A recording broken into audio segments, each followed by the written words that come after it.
And one of the things that Lee was talking about in his comment, Atomic Habits, him and I have talked frequently about the book. There's a book, I don't remember the author, called Atomic Habits. And it's just basically how you institute good habits into your daily routine. And once you have those habits, it sticks with you. And when you look at people that are successful with a diet, with an exercise program, athletes, successful business people, they have habits that they put in their routine every day. And the thing is, too, is that it's also, again, there are usually, like I was saying, some habits that derail our potential for success or for feeling better.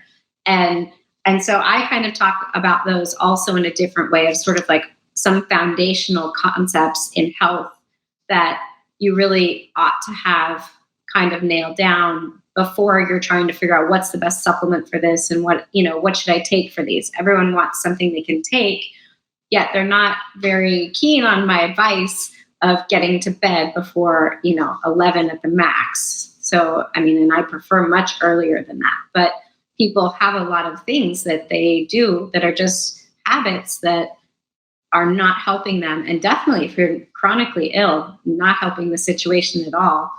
But we don't always, reinforce them because they seem so simple, yet most everyone ignores them, right? Like drinking enough water, good quality water, or going to bed at a certain time. And then another big one is just not waking up and instantly jumping on your phone, right? A lot of these things actually have huge impact, but they're dismissed very easily. Right. Well, I'm guilty of that one. That's the first thing I do when I get up in the morning is probably check my phone. And I have gotten away from that habit before. And it does back in. it helps relax you. It really does, because the phone is a stressor, because it reminds me of work and so there's always something there to keep me engaged. And so you need to disengage from your phone and get ready for the day before you even check your phone. I know some people that do that and they don't check their phone for an hour. So yeah, I'm not there, but there are people, yes, that do that.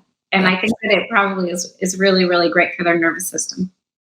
So it looks like we have a comment from James Dunavant, also known as a healthy libertarian. What's he say? Body is working to detox the alcohol while people are usually not eating the best food with the alcohol. That is so true. Janet, you want to comment on that? Oh, yes, totally. Because usually it skews your judgment. And so people just overeat for one. And, it is such a part of our American society that we, participated, and it's also accepted, So, it's very easy. And this time of year, wow, we're heading right into that, right? We're heading right into bad choices. I was just thinking about, all the cookies that get shared and all the desserts. And I personally love cookies. And so I don't have them in my house because that is a threat to my choices. And her husband. And so and not to derail myself, I find that if I don't bring them in or make them, then the problem is solved, right? So, I think everybody knows to some degree, or probably wants to have to, or doesn't want to have to admit to what is the issue. But when you have, someone like yourself that's able to say, hey, this really is important, and let's, find a way to incorporate or eliminate. Because sometimes really, the longer I'm away from them, the better I feel. And, honestly, I can live day to day without it. It's not like it's going to, seriously, there's some things that are really worth not participating in. So, cookies is mine. I just don't. So I'm surprised, right, how many patients of mine eat, I'm just going to give an example, eat Halloween candy, right? And they just say, oh, well, we still have it around, right? But that'll stretch for months and months. And I'm thinking, it's so bad for you. Like, you just throw it away. There's no reason you need to eat it for months because it's just not gone, right?